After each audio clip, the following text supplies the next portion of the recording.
మీ ఎలాంటి వ్యాపార ప్రకటనలకైనా వెంటనే మా ఛానల్ సంప్రదించండి. అందరికి నమస్కారం. నేను శిరీష. ఈరోజు మనతో పాటు ఉన్నారు ప్రముఖ ఆధ్యాత్మికవేత్త, జ్యోతిష్య పండితులు బ్రహ్మశ్రీ డాక్టర్ గోపాలయ్య గారు. గురుగారితో మాట్లాడదాం. గురుగారు నమస్కారం అండి. నమస్కారం తల్లి, దీర్ఘ సుమంగళి భవ శిరీష. గురుగారు, ముఖ్యంగా ఈ 2026 స్టార్ట్ అయిపోయింది. జనవరి మాసం కూడా వచ్చేసాం. ప్రతి ఒక్కరికి ఉంటుంది ఎలా ఉంటుంది మాసం, కొత్త సంవత్సరం, కొత్త మాసం అని చెప్పి. సో ముఖ్యంగా చూసుకుంటే వృషభ రాశి వారికి ఎలా ఉంటుందంటారు? ఆర్థిక పరంగా, ఆరోగ్య పరంగా, డబ్బు పరంగా మొత్తం మీద చూసుకుంటే ఎలాంటి జాగ్రత్తలు తీసుకోవాలంటారు? ఈ మాసంలో వృషభ రాశికి శుక్రుడు అధిపతి, ఆయన మనకు మకరంలోకి వస్తున్నాడు. మకరంలో ఉండడం వల్ల 9వ ఇల్లు అవ్వడం వల్ల భాగ్యం, అదృష్టం బాగా కలిసి వస్తుంది.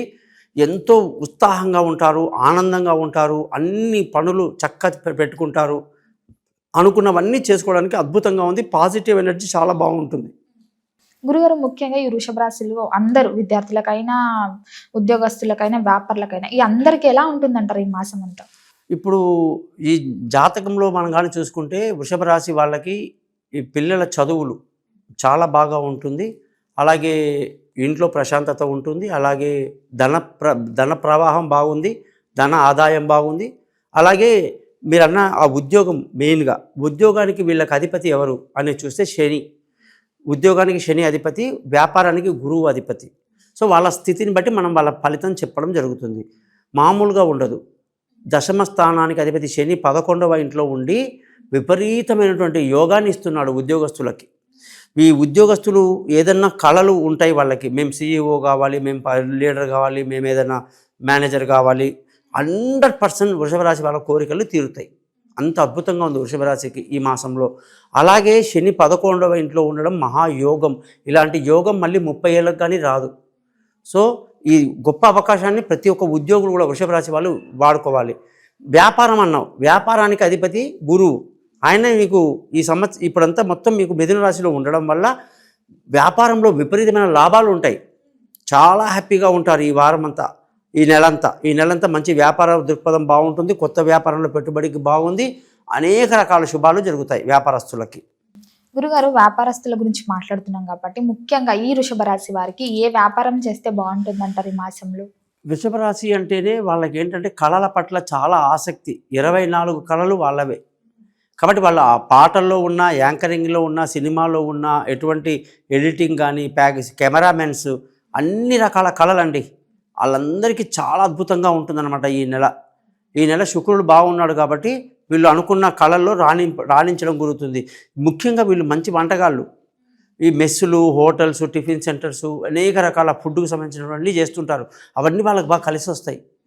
తర్వాత వీళ్ళకి ఏంటంటే ముఖ్యంగా రియల్ ఎస్టేట్, భూమికి సంబంధించినటువంటి వ్యాపారాలు, ఇల్లు కట్టి అమ్మడం కానీ, అనేక రకాల ఆయిల్ వ్యాపారము, ఆటోమొబైల్ వ్యాపారము, ఎన్ని చెప్పాలి అసలు, పెట్రోల్ వ్యాపారం కానీ, నూనె వ్యాపారం కానీ అద్భుతంగా కలిసి వస్తుంది వీళ్ళకి.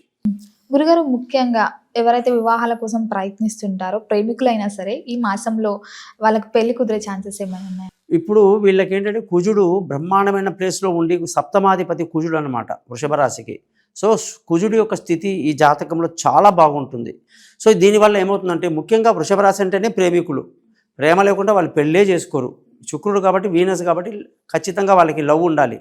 సో లవ్ లేకుండా ఏది చేయరు. అందులో ఈ నెల వాళ్ళ ప్రేమ పండుతుంది. మంచి అమ్మాయిలు జోడు దొరకని వాళ్ళకు జోడు దొరుకుతుంది. చాలా ఆనందంగా ఈ నెలంతా కూడా వైఫ్ అండ్ హస్బెండ్ రిలేషన్షిప్ తీసుకోండి, లేదా దూరంగా ఉన్న భార్యాభర్తలు ఏదైనా మాటబడి ఉన్న వాళ్ళు కూడా కలుసుకునే అవకాశం చాలా ఎక్కువ ఉంది. ప్రేమికులు ఖచ్చితంగా ఇంట్లో చెప్పి పెళ్లి చేసుకునే అవకాశం ఉంది. కాబట్టి వీళ్ళు ఏ భాగస్వామ్యంలో వ్యాపారం చేసినా కూడా వృషభ రాశి వాళ్ళు సప్తమాధిపతి కాబట్టి అద్భుతంగా ఉంటుందన్నమాట. సో ఈ నెలంతా చాలా బాగుంది. గురుగారు, ముఖ్యంగా ఎవరికైతే వివాహం జరిగి సంతానం లేకుండా బాధపడుతుంటారు, వారికి సంతాన యోగం ఉందంటారా? సంతాన యోగం ఉన్న వారికి పిల్లల పట్ల ఎలాంటి జాగ్రత్తలు తీసుకోవచ్చు అంటారు? ఈ నెలంతా కూడా బుధుడు వచ్చేసి వీళ్ళకి సంతానానికి అధిపతి, పంచమాధిపతి సంతానం అన్నమాట. అటువంటి బుధుడు వచ్చేసి మనకి ఈ నెలంతా కూడా అష్టమంలోకి అష్టమంలో ఉంటున్నాడు. తర్వాత నవమంలో అంటే 9వ ఇంటికి వచ్చినప్పుడేమో సంతాన యోగం అంతా బ్రహ్మాండంగా ఉంటుంది. సంతానం అనేది ఏంటంటేనమ్మా, ఇదేదో మనము డేట్ని బట్టి చెప్పం కదా, భార్యాభర్తల యొక్క కాపురాన్ని బట్టి వాళ్ళ పిల్లలు పుడతారు. మనం ఈ టైంలో పుడతారని చెప్పడం కుదరదు కదా. అయితే ఇక్కడ అవకాశం అంటే ఎవరైతే సంతానం కొరకు ఆలోచిస్తున్నారో వాళ్ళకి ఈ జనవరి బాగుంది.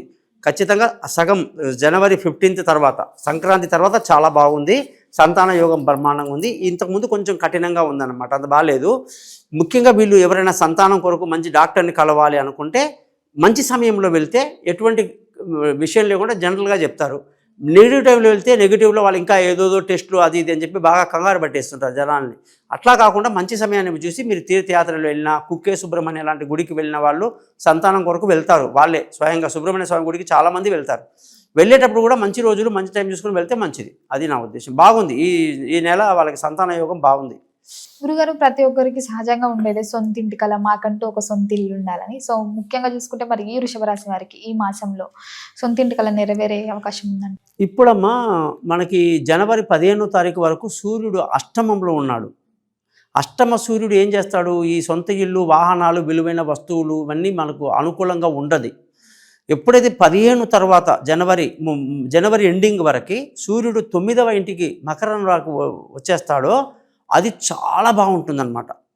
సో అదృష్టం కలిసి వస్తుంది, తల్లి ఆరోగ్యం బాగుంటుంది, సొంత ఇల్లు కొనడము, అమ్మడము, లావాదేవీలు, అలాగే వాహనాలు, విలువైన వస్తువులు ఏదైనా సరే అన్నిటికి కూడా 15 జనవరి తర్వాతనే చాలా బాగుంటుంది. గురుగారు, దూర ప్రయాణాల గురించి చూసుకుంటే చాలా మంది ఈ రోజుల్లో దూర ప్రయాణాలు చేయాలంటే భయపడుతున్నారు. సో ఈ రాశి వారు, వృషభ రాశి వారు ఈ మాసంలో చేయొచ్చు అంటారు దూర ప్రయాణం? దూర ప్రయాణాలు చేయడానికి భయపడుతున్నారనడానికి నువ్వు ఇంకో మాట కూడా చెప్పాలి. ఎందుకంటే ప్రేక్షకులకు అర్థం కాదు. సడన్గా ఈ అమ్మాయి ఏంది దూర ప్రయాణం చేయకూడదా?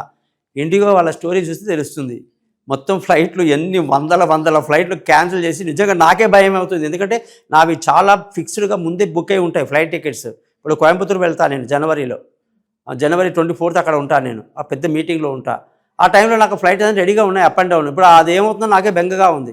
కాబట్టి మెయిన్ కారణం ఇలాంటి విషయాలు అన్నమాట. వాళ్ళు ఇర్రెస్పాన్సిబుల్గా ఉండడం వల్ల ఒక వృషభ రాశికే కాదు అందరికీ ఎఫెక్ట్ అవుతుంది.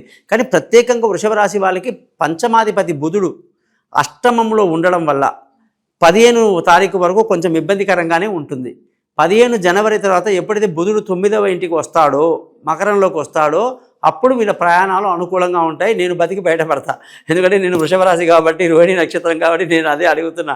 ఖచ్చితంగా 15 జనవరి తర్వాత ప్రయాణాలు అనుకూలంగా ఉంటాయి. అంతవరకు కొంచెం జాగ్రత్తలు తీసుకోవడం మంచిది. గురుగారు, ముఖ్యంగా మరి ఆరోగ్యపరంగా ఎలాంటి జాగ్రత్తలు తీసుకోవచ్చు అంటారండి? వీళ్ళకి వచ్చేసి వృషభ రాశి వాళ్ళు ఏంటంటే కొంచెం తిండిపోతులు బాగా తినేస్తారు. అది మసాలానా అది బాగా, అంటే వీళ్ళు భోజన ప్రియులు అనమాట. ఎక్కువ తినేయడం వల్ల ఏంటంటే గ్యాస్ట్రిక్ సంబంధించిన, కడుపు సంబంధించిన ప్రాబ్లమ్స్ వస్తాయి వీళ్ళకి. సో ఇది ఉంది, ఈ నెల ఉంది ఆ ప్రాబ్లం. కాబట్టి తినేటప్పుడు ఆహారాలు చూడండి, మసాలా దినుసులు ఎక్కువ తీసుకోకండి, ఆహారం పట్ల జాగ్రత్త తీసుకుంటే ఈ నెలంతా చాలా బాగుంటారు. ముఖ్యంగా గురుగారు, ఈ రోజులలో చూసుకుంటే ఆర్థిక పరిస్థితులు, సో ముఖ్యంగా చూసుకుంటే మరి వృషభ రాశి వారికి ఈ మాసంలో ఆర్థిక పరంగా ఎలా ఉంటుందండి? ఇప్పుడు వృషభ రాశి వాళ్ళకి జనవరి 15th వరకు కొంచెం ఇబ్బందికరంగా ఉంటుంది. ఎందుకంటే బుధుడు అష్టమంలో ఉన్నాడు, ధనాధిపతి. ఎప్పుడైతే 15 జనవరి తర్వాత వీళ్ళకి అనుకున్న పనులన్నీ అవుతాయి, డబ్బులన్నీ వస్తాయి, చాలా హ్యాపీగా ఉంటారు. చాలామంది అడుగుతారు నన్ను, వ్యాపారంలో ఉన్నామండి, మరి డబ్బులు రాగానే వృషభ రాశి వాళ్ళ మరి డబ్బులు రాదంటున్నారు, ఎట్లా? నువ్వు అసలు ఇన్వాల్వ్ కాకుండా నీ భార్యనో, నీ పనున్నో, ఎవరినో ఒకరిని పెట్టుకో, వాడి జాతకం బాగుంటే అన్నీ వస్తాయి. నీ నోటితో ఏది మాట్లాడినా టైం బాగాలేనప్పుడు అన్నీ నెగిటివ్ వస్తాయి. కాబట్టి చిన్న చిన్న చిట్కాలు ఫాలో చేయాలి అంతేగాని మనకి ప్రతిదానికి ఏ గుడి చుట్టూ తిరగాలి, ఏం చేయాలి అనేది కొంచెం తగ్గించుకుంటే మంచిది. అది సంగతి. గురుగారు, మరి మొత్తం మీద ఈ మాసం అంతా వృషభ రాశి వారు అందరికీ అనుకూలంగా ఉండాలంటే ఎలాంటి పరిహారాలు చేయొచ్చు అంటారు? ఏ దైవాన్ని? వీళ్ళు శుక్రుడు అంటే ఏంటి? లక్ష్మీ అమ్మవారు. శుక్రవారం అత్యంత ముఖ్యమైన రోజు కాబట్టి శ్రీ సూక్తము, కనకధర స్తోత్రం లాంటి మంత్రాలు చదువుకోవటం, అమ్మవారి దర్శనం రోజు చేసుకోవడం, అమ్మవారికి దండం పెట్టుకోవడం వల్ల అన్ని అద్భుతాలుగా ఉంటుంది. గురుగారు, మొత్తం మీద జనవరి మాసంలో వృషభ రాశి వారికి ఎలా ఉండబోతుంది, ఎలాంటి జాగ్రత్తలు తీసుకోవాలో తెలియజేసినందుకు ధన్యవాదాలు.